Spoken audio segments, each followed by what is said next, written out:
Mexico के बीच में जो क्लोजर अपने जो ट्रेड टाइज हैं उसको ऐसे इम्प्रूव कर रहे हैं। और यहाँ पे कुछ बेसिक टर्मिनोलॉजीज़ हैं, जैसे मान लो फ्री ट्रेड एग्रीमेंट क्या होता है, नॉन प्रेफरेंशियल ट्रीटमेंट क्या होता है, और मोस्ट फेवर्ड नेशन क्या होता है। तो इसको पहले हम बेसिक टर्मिनोलॉजीज देख लेते हैं कि एफटीए क्या होता है।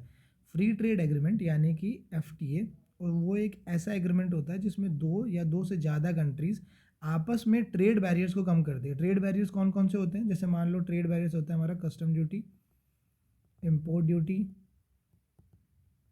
और इसमें रेस्ट्रिक्शंस को रिड्यूस करते हैं लोग, जिससे कि एलिमिनेशन हो पाए, उसको कम कर सकते हैं हम। तो इसके बेसिकली की पॉइंट्स क्या हो जाएंगे कि जो प्रेफरेंशियल ट्रीटमेंट है ना वो मिलता है आपस में किसी स्पेसिफिकली प्रोडक्ट को लेके हो, और या तो ये लोग मतलब कम करते हैं जो टैरिफ होते हैं। फ्री ट्रेड एग्रीमेंट का ये मतलब नहीं होता कि इसमें ट्रेड जो एग्रीमेंट होता है वो पूरी तरीके से फ्री हो जाता है, इसमें जो टैरिफ होता है उसको रिड्यूस करते हैं ये। तो यहाँ पर जैसे इंडिया और एशियान के बीच में एफटीए साइन हुआ है, इसका मतलब है कुछ स्पेसिफिक प्रोडक्ट्स पे या डील साइन होती है कि इन प्रोडक्ट्स पे हम इतना टैरिफ जो है वो कम करेंगे, तो उसको बोलते हैं हम लोग क्या, फ्री ट्रेड एग्रीमेंट। अब दूसरा है हमारा non preferential trade agreement. Non preferential trade agreement ये बेसिकली तब होता है, इसका मतलब होता है कि जो नॉर्मल ट्रेड रिलेशन जहाँ किसी कंट्री को स्पेशल टैरिफ बेनिफिट्स मिलते हैं, जैसे ट्रेड जो डब्ल्यूटीओ का एमएफएन प्रिंसिपल के अंदर, उसको बोलते हैं हम लोग नॉन प्रेफरेंशियल ट्रेड एग्रीमेंट। कोई स्पेशल डिस्काउंट या प्रेफरेंस नहीं दी जाती, यहाँ पे हायर टैरिफ लग सकते हैं। ट्रेड जो जनरल रूल के अंडर होता है, जैसे इंडिया का ट्रेड उन कंट्रीज़ के साथ जिनके साथ एफटीए नहीं है, जैसे मैक्सिको है, तो मैक्सिको एफटीए से पहले, तो जो नॉन प्रेफरेंशियल ट्रेड एग्रीमेंट के अंदर ये जो मैक्सिको का और इंडिया का जो ट्रेड है ना वो आता है। क्यों? क्योंकि इससे पहले इंडिया और मैक्सिको के बीच में कोई भी फॉरेन ट्रेड एग्रीमेंट नहीं हुआ है। ठीक है, तो आप देख लेते हैं कि इसमें एमएफएन स्टेटस क्या होता है। एमएफएन का मतलब होता है मोस्ट फेवर्ड नेशन। तो मोस्ट फेवर्ड नेशन का स्टेटस डब्ल्यूटीओ का एक बेसिक प्रिंसिपल है। इसका मतलब होता है कि अगर कोई भी कंट्री एक डब्ल्यूटीओ मेंबर के को ट्रेड बेनिफिट देती है तो वही बेनिफिट उसे बाकी डब्ल्यूटीओ मेंबर को भी देना पड़ेगा। एमएफएन का सिंपल मीनिंग होता है कि ऐसा नहीं कि जो किसी कंट्री का कोई फेवरेट कंट्री है या कोई फेवरेट उसका डेस्टिनेशन पॉइंट है जहाँ पे वो इंपोर्ट या एक्सपोर्ट करता है तो उसको वो ट्रीटमेंट जो है वो स्पेशल ट्रीटमेंट दे देगा और दूसरी कंट्रीज़ को नहीं देगा।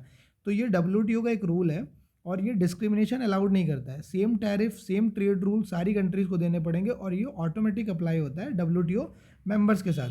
जैसे मान लो अगर इंडिया यूएस से इंपोर्ट कर रहा है कार, जो कि 10% ड्यूटी लग रही है उस पर, तो इंडिया किसी और डब्ल्यूटीओ मेंबर पर उसी प्रोडक्ट के लिए ज़्यादा ड्यूटी नहीं लगा सकता जब तक एफटीए ना हो। तो अगर फ्री ट्रेड एग्रीमेंट नहीं है, अगर मोस्ट फेवर्ड नेशन में इंडिया किसी भी कंट्री को अगर अपना सामान यहाँ से बेच रहा है और उस पर अगर स्पेसिफिक ड्यूटीज़ लगा रहा है तो उतनी ही ड्यूटी उसे दूसरी कंट्रीज़ के ऊपर भी लगानी पड़ेंगी। तो ये हमारा बेसिक आर्टिकल है और इसमें अब इंडिया और मैक्सिको के बीच में कैसे जो ट्रेड रिलेशंस हैं वो कैसे इंप्रूव हो रहे हैं।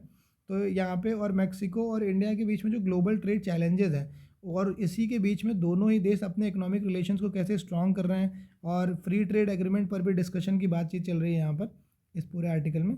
अब यहाँ पर यह है कि मैक्सिको ने अनाउंस किया है कि नॉन प्रेफरेंशियल ट्रेड पार्टनर जैसे इंडिया पर 50% तक इम्पोर्ट टैरिफ लगाए जाएंगे जो नेक्स्ट ईयर 1 जनवरी से इफेक्टिव होगा।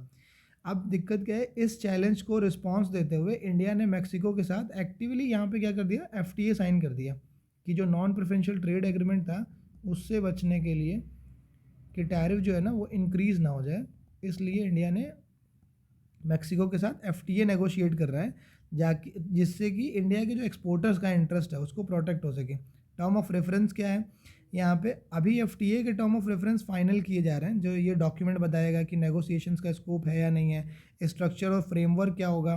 तो मैक्सिको का इंडिया से ट्रेड पैक्ट क्या हो सकता है, मैक्सिको का बेसिकली यहाँ पे इंडिया से ट्रेड पैक्ट की तरफ बढ़ना मतलब दोनों कंट्रीज़ की म्यूचुअल इंटरेस्ट को दिखाना है, इससे ट्रेड फ्लो जो है वो बढ़ेगा, इकोनॉमिक कॉपरेशन स्ट्रांग होगा और मार्केट एक्सेस जो है वो भी इम्प्रूव होगा।